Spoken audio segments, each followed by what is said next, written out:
Oke, assalamualaikum warahmatullahi wabarakatuh. Selamat pagi, siang, sore, malam buat kalian semua. Apa kabar? Semoga kalian sehat dan baik-baik saja. Oke, selamat datang di channel Pendaki Patah Hati. Baik, perkenalkan nama saya Azhar. Di sini saya akan sharing ilmu tentang biologi tentunya dan ilmu biologi yang akan saya bagikan ini merupakan biologi tingkatan dasar ya, seperti itu. Jadi lebih tepatnya ini adalah untuk kelas 8 SMP. Nah, jadi mungkin materinya lebih sedikit rumit dibandingkan kelas 7 SMP. Oke, baik, kita akan mulai saja ya. Tanpa basa-basi kita mulai cekidot. Oke. Eh, pada materi biologi kali ini kita akan membahas tentang bagaimana kita bisa melakukan hal seperti ini. Kayak contohnya kayak saya nih ya. Saya bisa menggerakkan tangan gitu ya. Kok bisa saya bisa menggerakkan tangan gitu. Nah, pada pertemuan kali ini, di episode pertama ini, di playlist materi biologi kelas 8 ini, saya akan membahas tentang konsep gerak ya. Ya, jadi saya akan membahas tentang materi gerak benda dan makhluk hidup yang ada di sekitarnya. Seperti itu. Uh, jadi kita akan membahas tentang bagaimana benda itu bergerak dan bagaimana makhluk hidup itu bergerak, seperti itu ya. Bagaimana sih, apa yang membuat mereka bergerak seperti itu. Nah, kita akan bahas sedetail mungkin, tapi tidak akan terlalu detail karena mungkin kalau untuk lebih detailnya nanti akan dipelajari di kelas 11 SMA. Jadi saya akan bahas yang dasar-dasarnya saja. Kalau kalian pengen lebih detail, kalian bisa tulis di kolom komentar atau bisa tanyakan di sesi live nanti. Oke, baik. Kita mulai dengan pertanyaan, apa itu gerak ya? Seperti itu.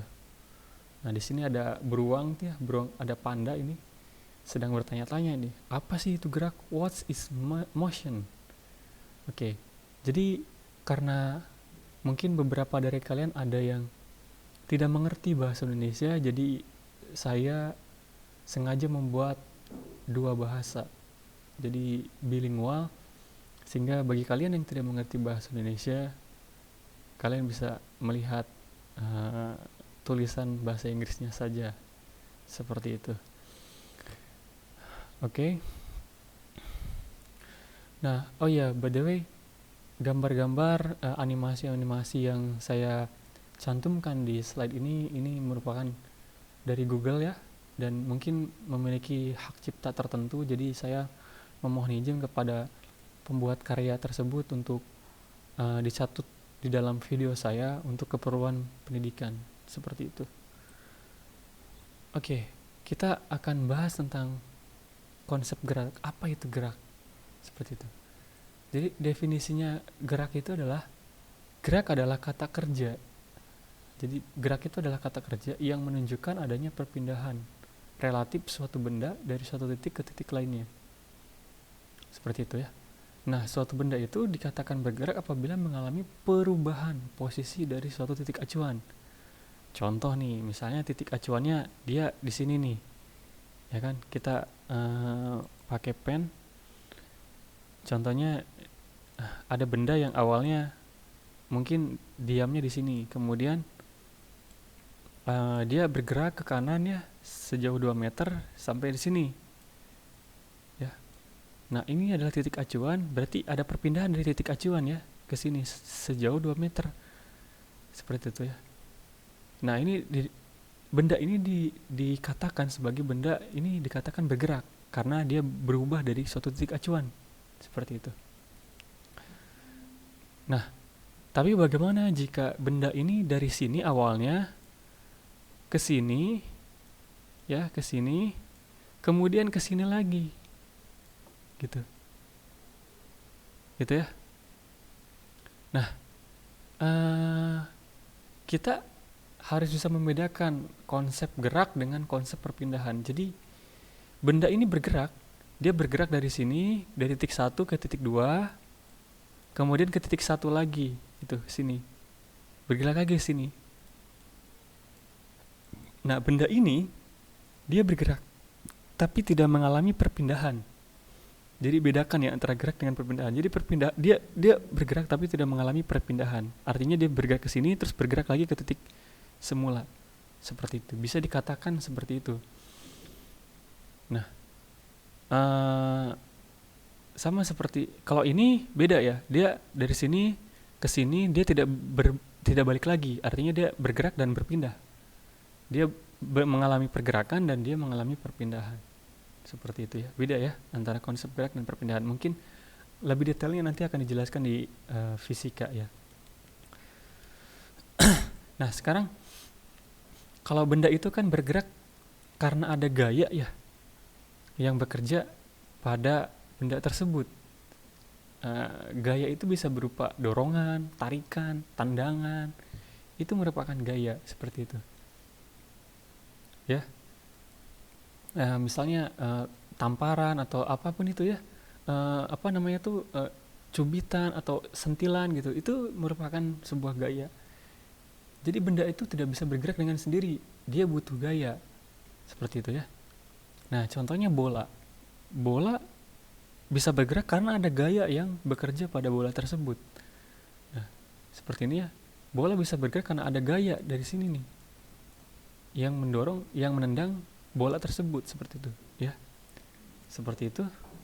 Nah ini dia bola ini bisa bergerak karena ada gaya yang diberikan kepada bola, sehingga bola ini memiliki beberapa sifat ya. Dia bisa punya arah dan gerak, kemana arahnya dan jaraknya seberapa, punya kecepatan tentunya dan punya percepatan seperti apa ya, seperti itu. Itulah ajaibnya gaya ya. Dia bisa menciptakan arah, jarak gitu ya, kecepatan, percepatan pada suatu benda, seperti itu. Bisa kita hitung. Nah, sekarang coba perhatikan gambar yang ada di bawah ini. Ya, di samping saya ini. Coba diperhatikan. Ya.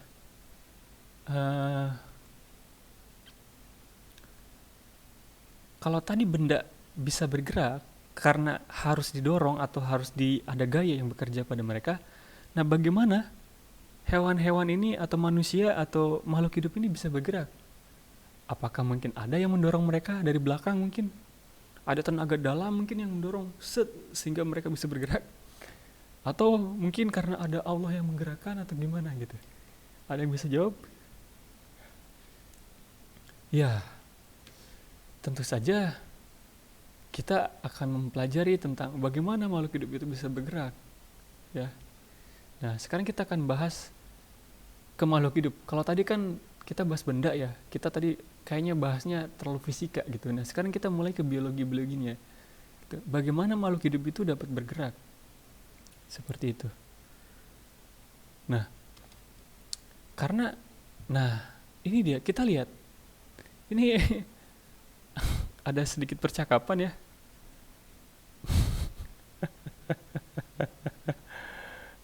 Begitu. Ya, bisa kalian lihat sendiri. Nah, Atta itu menjawab, katanya karena kita punya Allah Ustaz, jadi makhluk hidup itu bisa bergerak. Kata Maili, ya karena energi dong, kau gimana sih, kata dia. Nah, kata Yonglex, pehul kalian. Ya, because we have legs lah. Itu katanya. Ya, terus dikit lagi. Nah, kata, Korigor, betul si Arab mana nih? Lama amat ngetiknya nih ya. Ya, ditinggalin deh. Ya, gitu ya. Jadi ada banyak pertanyaan, ada banyak jawaban. Ada yang karena takdir Allah lah, karena ada energi lah, karena kita punya kaki lah. Ya memang betul sih sebenarnya, tapi pertanyaannya kurang dijawab maksimal. Tapi ya memang betul sih kalau kita bisa jawab seperti itu. Nah, Bagaimana makhluk hidup dapat bergerak? Ya karena makhluk hidup memiliki sistem pergerakan ya, sistem gerak gitu. Sistem gerak. Nah, seperti apa itu sistem gerak nanti kita akan bahas. Nah, tapi yang jelas sistem gerak ini terdapat di semua makhluk hidup ya.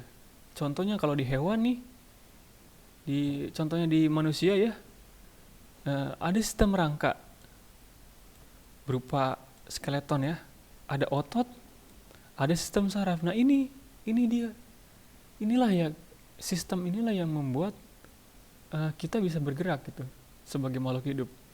Nah kalau di tumbuhan ini ada gerak pasif ya, ada yang namanya apa namanya tuh, nasti dan tropisme ya, gerak nasti, gerak tropisme gitu.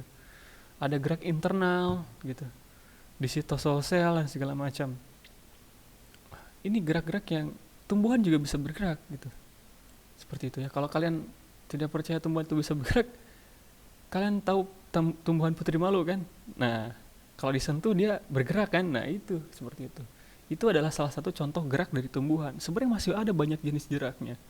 Seperti itu ya. Jadi semua makhluk hidup itu bergerak. Jangan disangka tumbuhan diem aja padahal sebenarnya dia bergerak gitu. Ada bakteri. Nah, bakteri juga bisa bergerak ya, menggunakan flagela atau dengan fotoreseptornya atau dengan kemoreseptornya. Jamur, fungi gitu ya, juga bisa bergerak menggunakan hifa dan miseliumnya gitu ya, merambat kemana-mana gitu, merayap ke setiap permukaan kayu atau tanah gitu ya, seperti itu.